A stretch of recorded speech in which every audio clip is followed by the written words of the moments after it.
Hi guys, welcome to the Savvy Money Show with me, your host Sean. We are outside, so I apologise for any background noise, and we're discussing earnings. Well, for those of you who got in to Etsy when I said but it would have been below 80 and you'd have been very happy today. I've been banging the Etsy drum all along. People weren't listening, and when they were saying it was too high. I said they'd beat earnings, they'd smash earnings, and they did. And there's your proof. Now we go on to Upwork.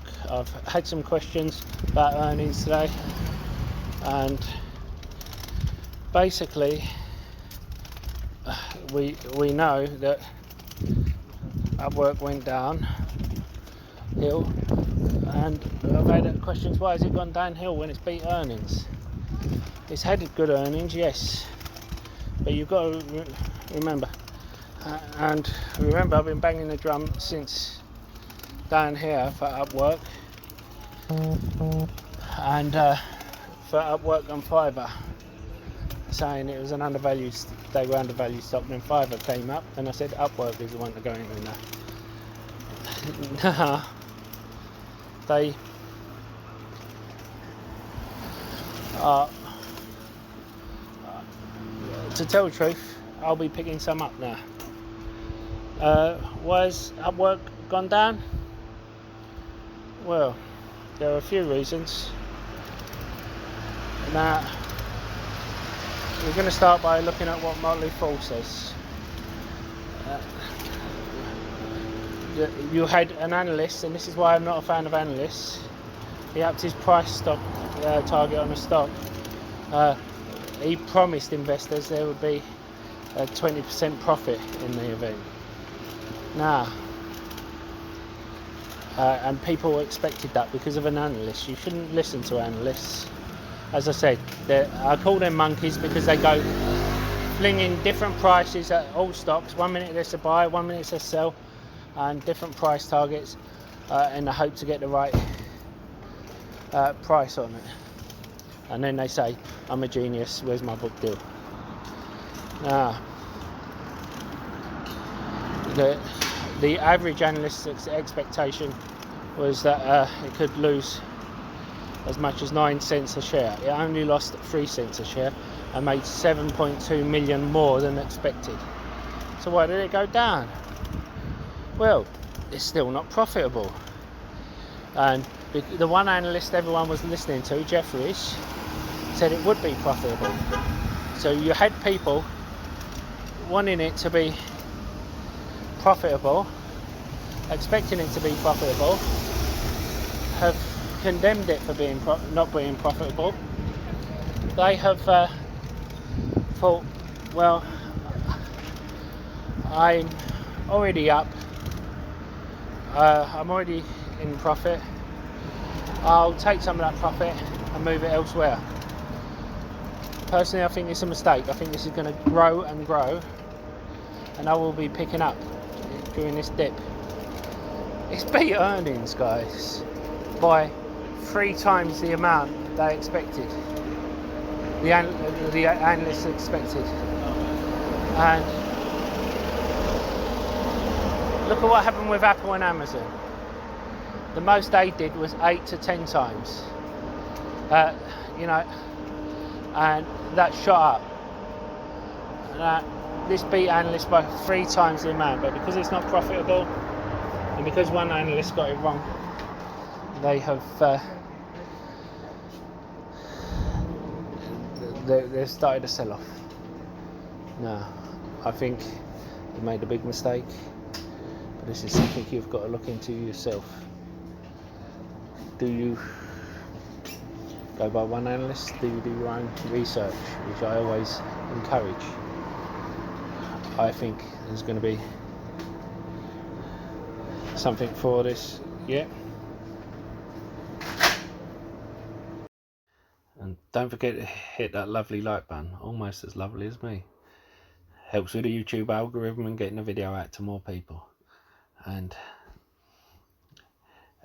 Don't forget to hit that subscribe button if you haven't already. Become part of the Savvy Money Show family.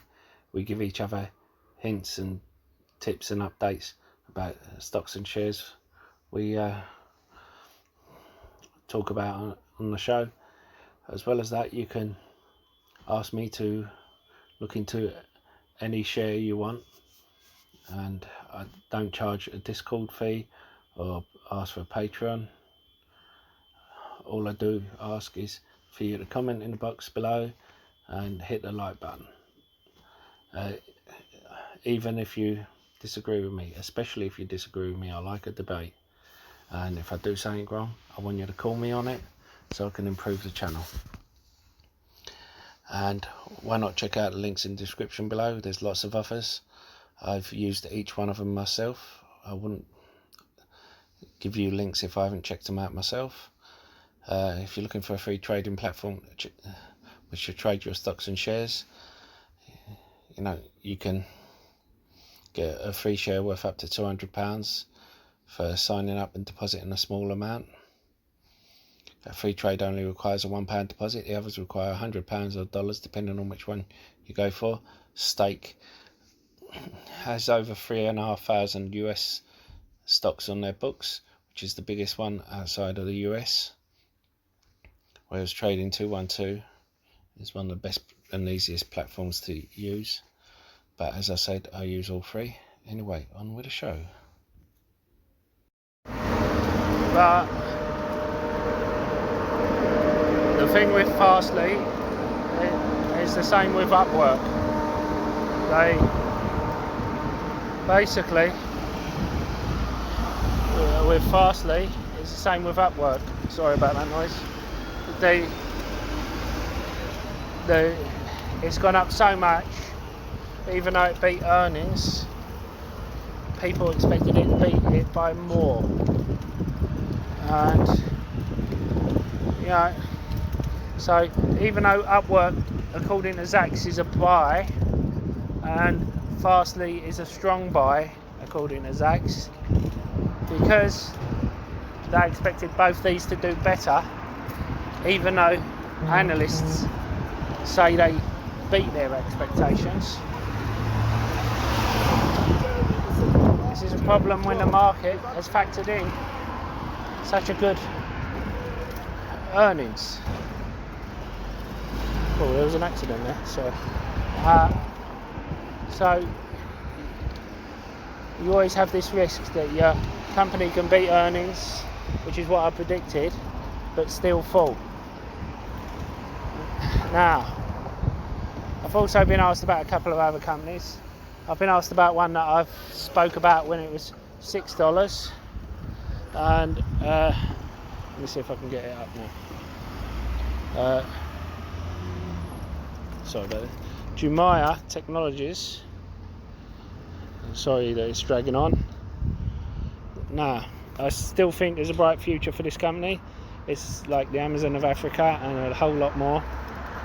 Now, if you went in at $6, like I said, you'd have 3x your money. Well, near enough. This is $1 off of 3x in your money. Now, I pulled my initial investment out. I'm playing with the house money. Why do I do that if I think it's an Amazon of Africa? Well, because again, people are thinking that it's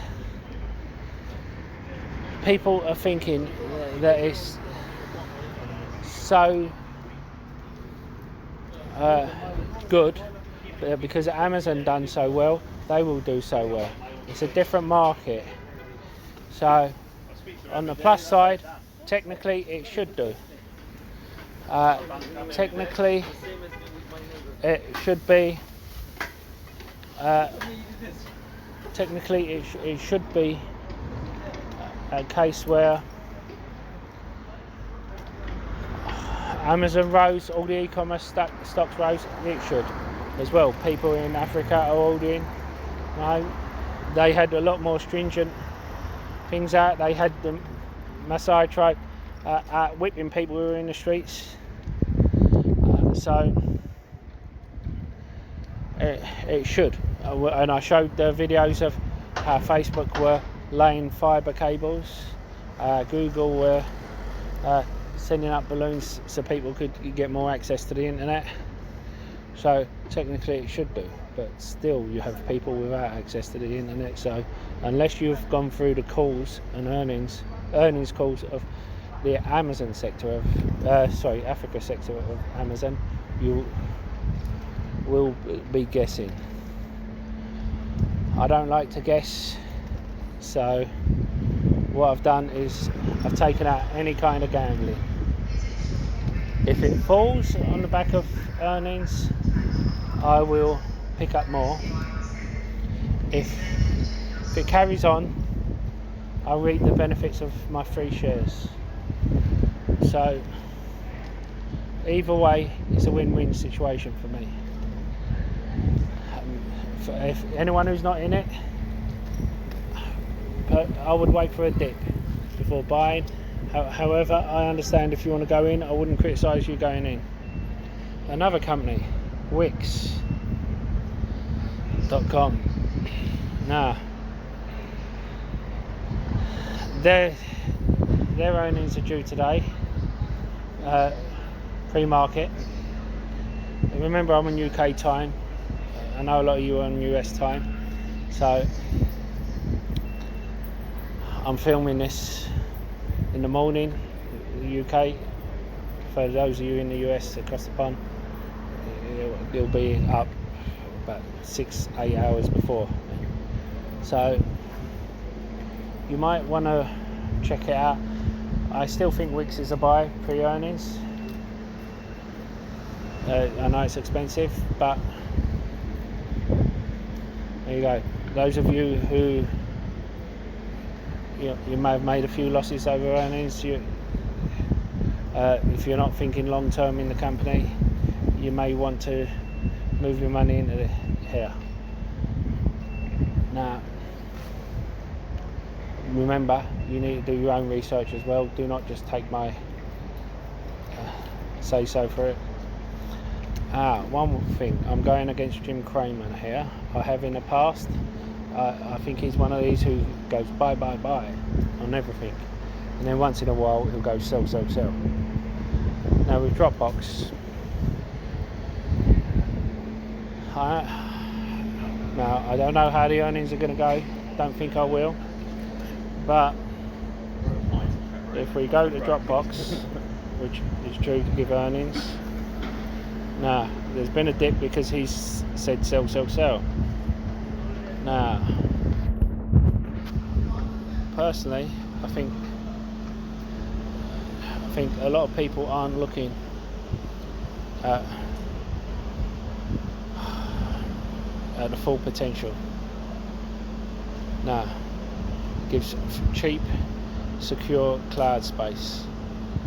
Now, I do think it will do well, but will it do well enough? We've seen what's happened if you don't get perfect earnings. Now, but no one is looking at its e-sign business. I done a video about how Dropbox has an e-sign business, not as good as DocuSign obviously, but they give different options. And you know, as Motley Fool says there, it's got it's got a wide moat. Its moat is wide enough now. So I think if you long term, Dropbox is a hold and possibly an add. If I'm wrong, I'm wrong, but it's still worth adding. But no one is saying a thing except for me how Dropbox is one of the biggest e-sign companies in there. You have DocuSign obviously, who are the first, and then you have Dropbox, who are the challengers. Nothing wrong with having number 2 in the market as well as number 1, and they have a moat because of their cloud storage business, everything else. So they have a moat, whereas DocuSign don't. Where DocuSign can be knocked out of the market with any new legislation or any new rules. Anyway, that's all for today. I'll see you in the next video. Don't forget to like and leave a comment, and I'll see you later. Stay safe, stay savvy, stay investing.